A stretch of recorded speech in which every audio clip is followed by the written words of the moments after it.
All right, all right. Hey, everyone. Welcome to MJB Podcast. This is Janney, your host, the CEO and co-founder of Magazine Jukebox that puts this all on. We're a digital entertainment hub for businesses all across the world, actually, in 3 different continents now. But today I'm super excited. Our guest is, he is an amazing, amazing man, and we're going to go through his bio here in just a second. But Jeff, thanks so much for being on the show with us this morning. Thank you for the invitation. And he's actually joining us. Absolutely. And he is joining us all the way from Tokyo, Japan. And I'm actually, as you can see in the backdrop, and you can see the sun is hitting me. I'm not in my typical studio. I'm actually out in the Outer Banks, North Carolina. So we're on our what I call my kids' last hurrah for, for summer break because they head back to school.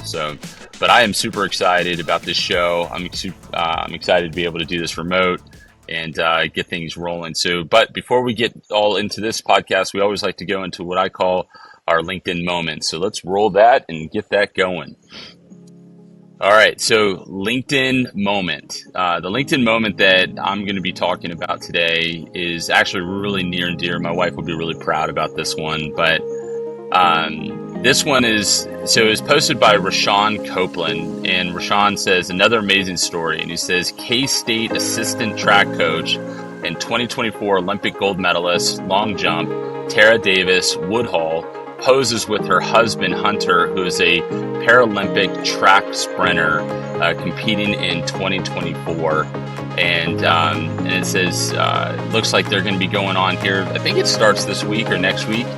So we want to wish Hunter good luck, and that's really awesome to see this. So love seeing that. Now the second one is local, the 7x7 Angels. Although Magazine Jukebox never got in there to pitch to them, they are still a fantastic company who's doing marvelous things. And if you're a startup company looking for some capital, you may want to go look to apply. So 7x7 Angels applications are live for their third and final investment cycle for 2024. And then the last post I'm going to do is going to be about one of our partners over at Rodeo Life Media. It says, we're excited to announce that Rodeo Life is the official magazine of the 55th annual Cowboy Capital of the World, PRCA Rodeo in Stephenville, Texas. So I'm assuming that's a huge rodeo. I'm not super well versed, although me and my wife and kids like to go to rodeos from time to time, but I'm not sure. So now the most important part of the show is actually going to be about our guest here, Jeff. And Mr. Jeff Roberts, I'm going to introduce you here, but I'm going to do it with some shades on, so that way the sun doesn't. I normally don't wear shades in any of my interviews, but as you can see, the sun is coming down. So Jeff Roberts, he is the CEO of Innovation Vista. He is a former IT executive who made the jump to start his company right before COVID in late 2019. Jeff has been able to cultivate in revenue over 1.1 billion, that's with a B, dollars, across a wide variety of industries from real estate, SaaS, SaaS is software as a service, hospitals, consumer services, and private universities, boasting of a massive following of 25,000 followers on LinkedIn. I know personally with only about 5,000, that is a huge feat. LinkedIn is the hardest place to grow followers, but it makes sense because it's all about business and growing businesses, and that's in and of itself is difficult. He was also known or has been interviewed by Kathy Ireland. I'm going back in time with Kathy Ireland. That was she was something else back in the 90s, I think. Yeah, 90s, especially as a teenager growing up. So I'm going to ask some questions on that. But there's so many more things here to list about you, Jeff. We'd be here all day. The whole podcast would just be listing your achievements. We're going to make sure we put those up because very, very impressive. And thank you so much for being on the show. We're super excited to have you. So thank you. Thank you. Well, thank you for the invitation, for sure. You set the bar really high there with that introduction. So hopefully I can jump over that as we talk. Well, I only hope that my bio one day will be as impressive as yours. So that's pretty awesome. So, okay, well, let's start this off. Let's call the elephant in the room here. You are in Tokyo, Japan. Are you there for business or for pleasure? Some of both, actually. So, exploring some opportunities here, meeting some potential partners face to face, and I did bring my wife as well. So we are traveling and enjoying. It's my first time in Tokyo, so enjoying the visit and finding it so far to be a beautiful city. That's awesome. Now there is a huge time lag here. It's 10 a.m. where I'm at, and it's 11 p.m. or just about where you're at. I promised him that I wouldn't be too long on this podcast, so that way he can get to bed, as I'm getting ready to round up children, so to head to the beach. So we are on two opposite spectrums right now. So how cool is that? I've never been personally to Tokyo. I certainly would like to go. My grandmother, cool story. She used to go to Japan all the time. Actually, one of her closest dear friends is from Japan, and I have when she passed away a couple years ago, and I actually have in my possession a wardrobe wall that's made out of like mother of pearl and has this inlays and super heavy wall, and I have no idea what to do with it. I just right now it just sits in storage. I have no clue, but I refuse for it to get to a yard sale. So I've got to figure out what to do with it. But yeah, this has been that. I mean, that's awesome. So how long of a so where are you from, Jeff? Where you said you lived in Texas, right? I do. I live in Houston, Texas. I grew up originally in Tulsa, Oklahoma. Went to school at University of Tulsa and moved after the first 3 years of my career or so. Had an opportunity to relocate to Houston. Um, Met my what would become my wife after moving there, and it's been home ever since. That's awesome. I love Texas. I get to go back every now and then. Our COO Bronston, he lives in Dallas, Texas. So it makes it easy when I get to go out there. I just crash at his house, save a few dollars on hotel costs. But yeah, so tell me, Jeff, if you can. You have long history. I know that there's some highlights, but what are some highlights to you that you like to share with others about your career? Because you don't just stumble into this. Was this as you moved into what you view, or as you enjoyed? Would you say that you followed the business or the passion more? And if it was the passion, what was it that really led you to where you're at today? What took you to Tokyo, Japan today? That's always amazing. Yeah, well, it's a good question. I guess I would say passion.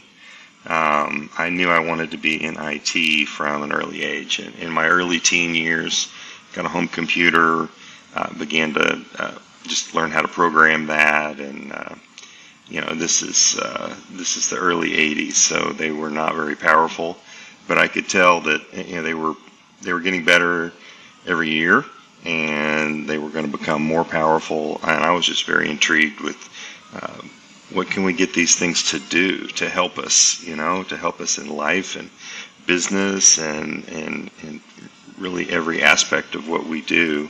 Computers can help. So really working from that premise, I knew immediately what I wanted to study in college. I knew the kind of career. I didn't know it would end in the sort of direction that I've taken it here recently, but I knew early on I wanted to work with computers and really enjoyed programming, data modeling. I got into project management as a young professional. Uh, was then given a chance to sort of step up in the org chart, if you will, and enter management, and really enjoy that aspect as well. I think honestly, leadership is somewhat of a calling, I think, and the impact of a leader on their team and their organization. I really became intrigued with that as well. Still learning on that front, but have lots of lessons learned and the scars to prove it, if you will, over the course of my career on the leadership front as well as the technical knowledge in IT.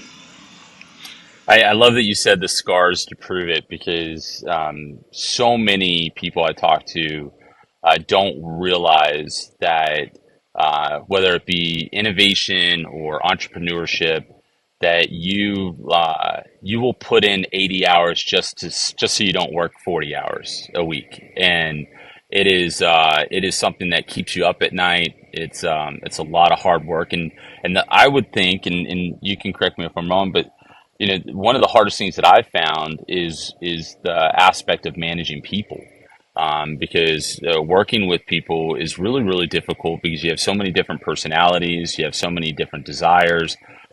Early on, when I opened up one of my insurance companies, I remember I offered to employees that if they would work for me for 4 years, that I would fund them the money that they needed to start their own insurance company.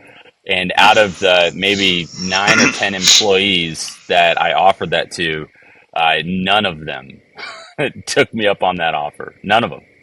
And it had me realize that not everyone wants to be an entrepreneur, not everyone wants to be a business owner, not everyone wants to also be a leader, and that's okay. There's nothing wrong with that, but you still have to manage and work within their parameters, and you have to motivate them. And so I'm going to piggyback on it said on part of your bio. It says Innovation Vista has built a consulting network of over 400 successful former C-level executives. So what I tend to think the higher the level, right, the easier it should be to communicate and get things done. But I have a feeling you're going to tell me something different, Jeff, and so I want to hear from you. What's that been like to Yeah. help with so many C-level executives? Yeah, it's a great question. In some ways, it's easier.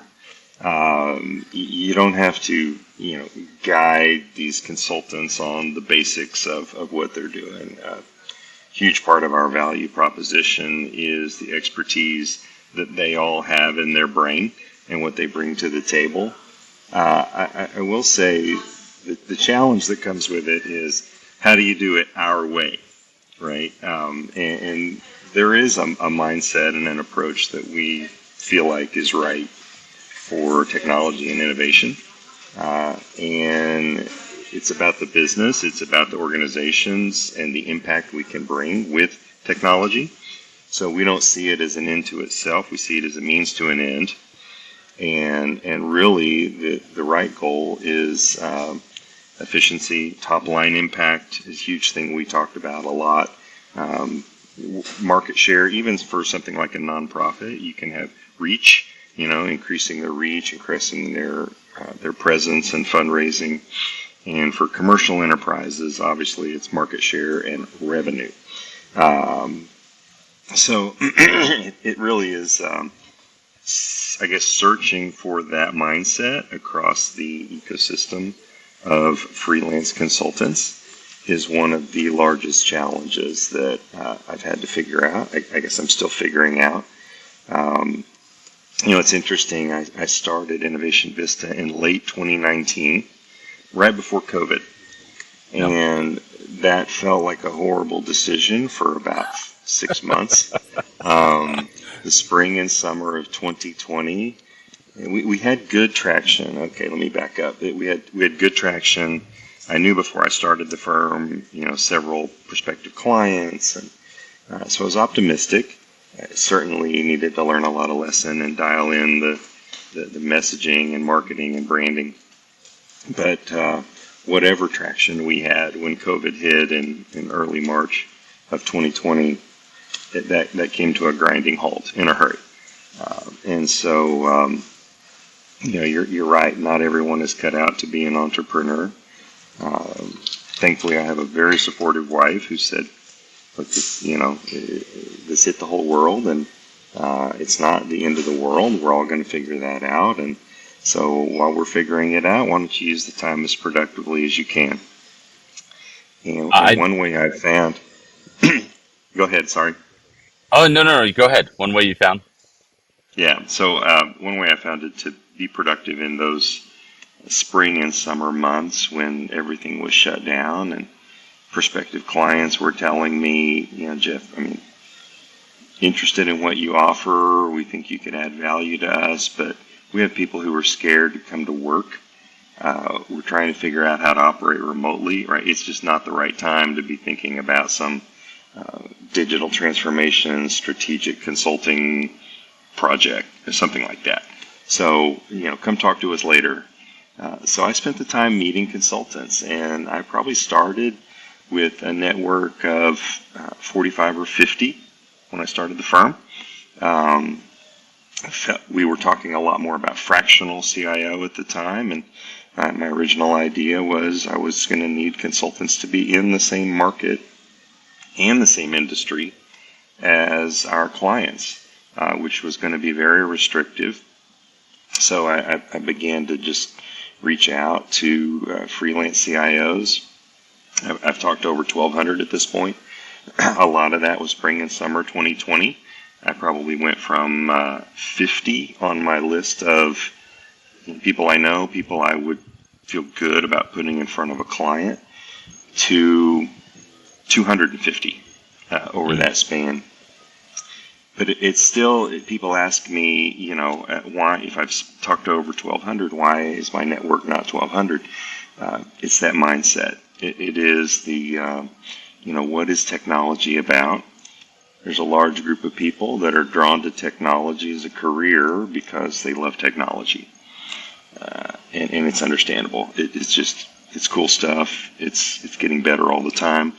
But that sort of impact-driven criteria that we have, when I hear consultants say, really, I just like finding efficiencies for clients. I like finding them ways that, maybe they can increase their sales or create a unique capability that their competitors don't match, start to dominate their market.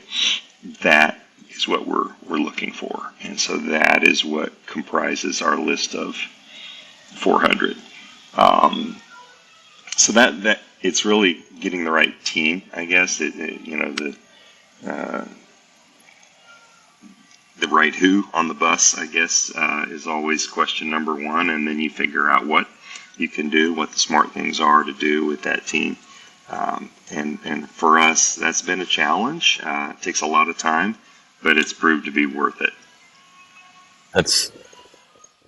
That's a lot to unpack. So I want to jump into this, and it's super impressive. And anybody who says if you talk to 1,200, why didn't you get 1,200? They clearly don't understand how to run a business, because that's, I remember, I remember we were applying for a grant with Magazine Jukebox, and a lady on there, she said, Scott, I was thinking about your product, and I'm not sure that I would use it when I was getting my hair cut, so I'm not sure. And I remember I knew that was my opportunity and time to be bold, and I needed to be somewhat protective of my product and service. And so I remember saying to her, and I'll just call her name Jess. If that's not her name, there's no need to bring up her name. But I said, Jess, I said, I appreciate your honesty, but it's not for everyone.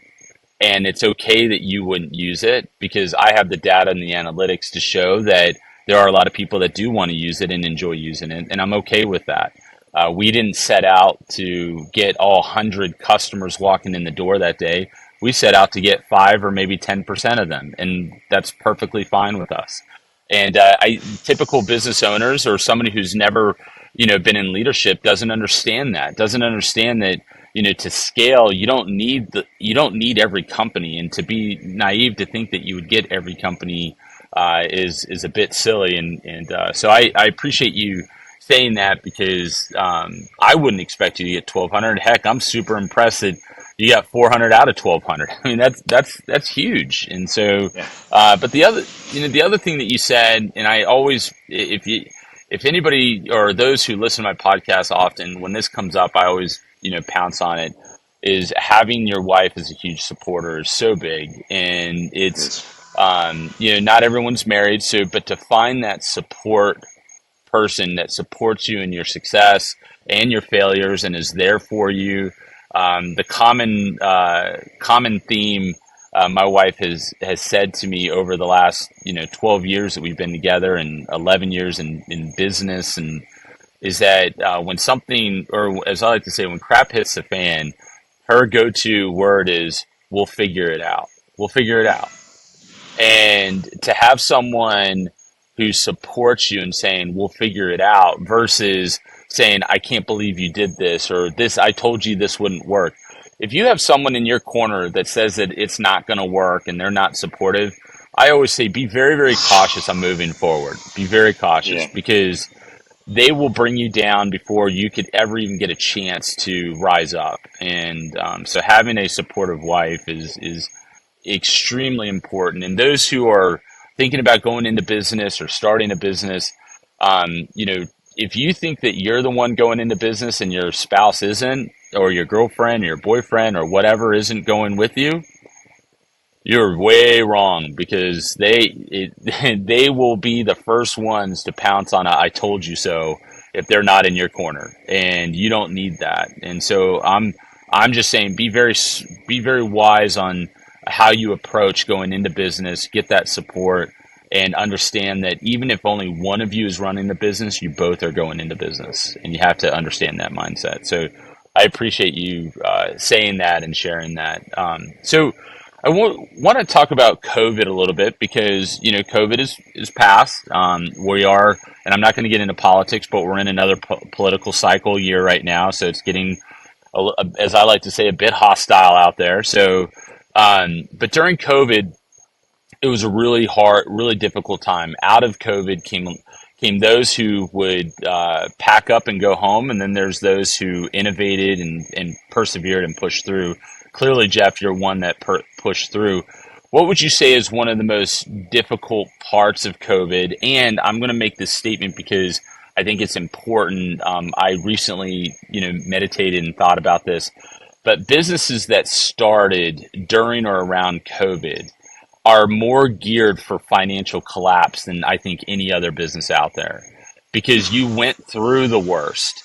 And if you remember what the worst was, you can quickly go back into that protect mode and be ready for the worst as it were to hit. So I think investors, I think people that are looking to team up, or, in this case, advisors that are looking to team up with your company, they should pay very close attention to that, because if you were able to persevere through that, then why wouldn't they want to join, knowing that you're going to be able to help them through potentially dark times?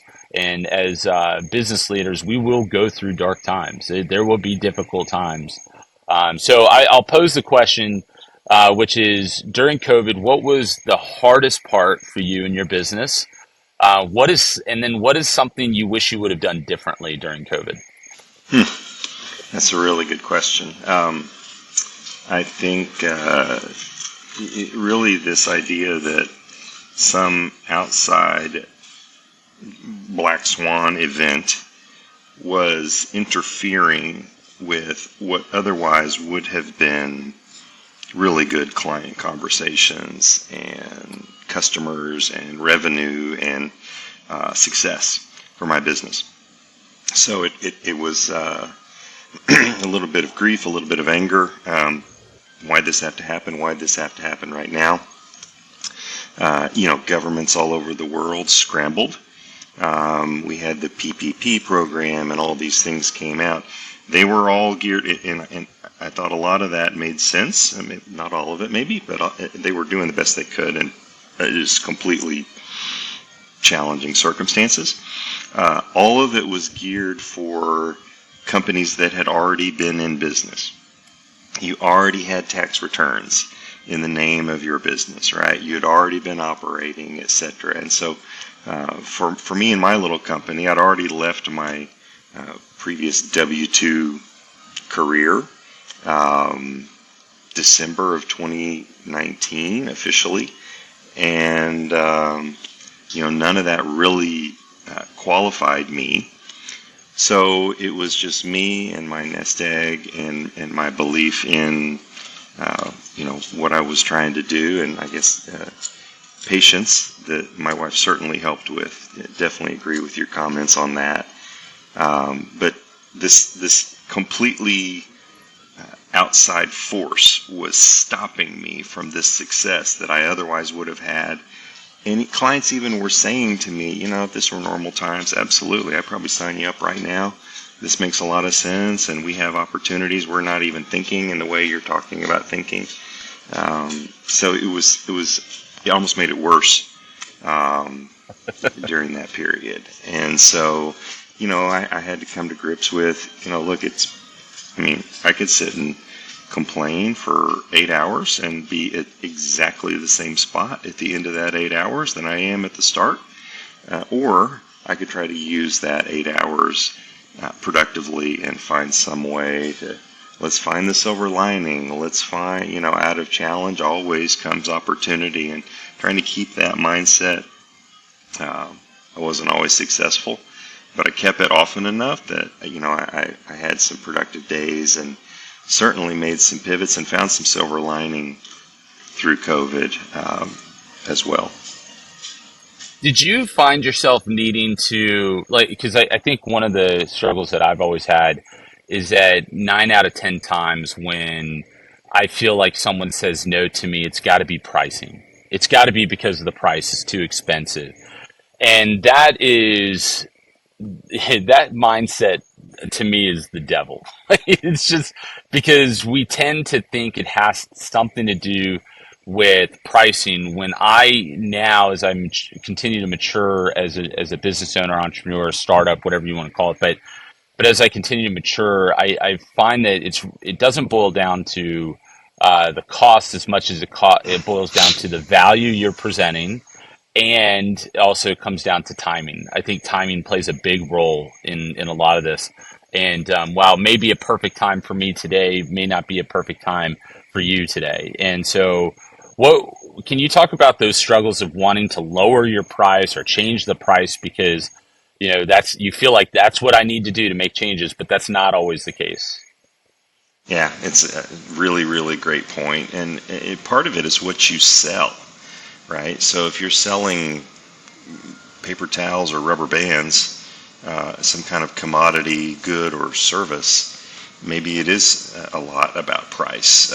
So I sort of purposefully wanted to avoid that world and be in the world of value add, be in a world where no matter really what the size of the invoice that we're sending to a client, that they sign that and approve that and say, these guys are adding like 2x, 3x the value of this every single week, every single month.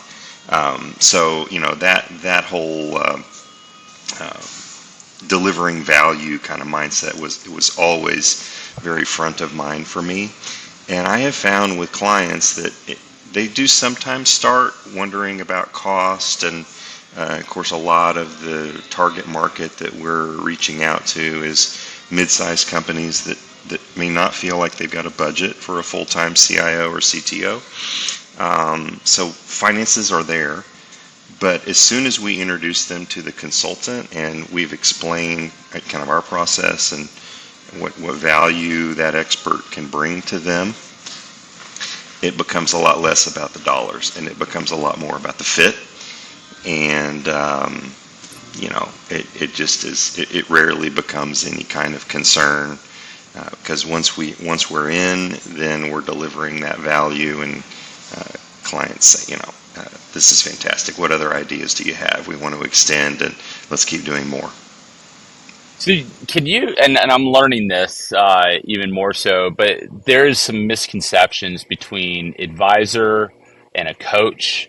And I think that especially for those who are maybe finding themselves in new leadership positions and needing to what I call offensive learning versus defensive learning. Like defensive learning means you have a problem and you've got to figure out how to solve that problem. So you've got to learn something in order to solve that problem. But offensive learning is all about trying to prevent problems from happening down the road and being ahead of the curve. But some of those who are maybe just got promoted to supervisor, managers, to a CIO position or a CTO position, what would we say is the what would hold them back from becoming you're engaging with your company? A lot of times it comes around cost, but I want to get off of cost because I know that there's something you could bring to the table in this case. All right, so Jeff, let me see if I can reword that in a better way, but it's hard sometimes to know the difference between a coach and an advisor. And a lot of times, one you're going to pay for, and one you're not necessarily going to pay for. You're just getting some free advice. I think there's no one better to ask that question to you, which is, can you give your, some context behind what you think the difference is and why one should go from one to the other? Yeah, it's a great question. We use the word advisor a lot when there's not someone in the role of the head of technology for our client. So we are, in some ways, filling that role, or we are bringing something to the table that they don't already have. A coach is, maybe when there is that person and we are working directly just with them, more so than with the whole organization. And we're helping that one person to broaden their knowledge and to think differently about their role, and in some way or other finding improvement and advancement. So that's one way to draw the distinction is, who are we working with? Are we helping the organization, or in some cases the C-suite or the board of directors engages us, and we're helping them with their overall technology strategy? Or are we really engaged to just work with their head of IT as a coach?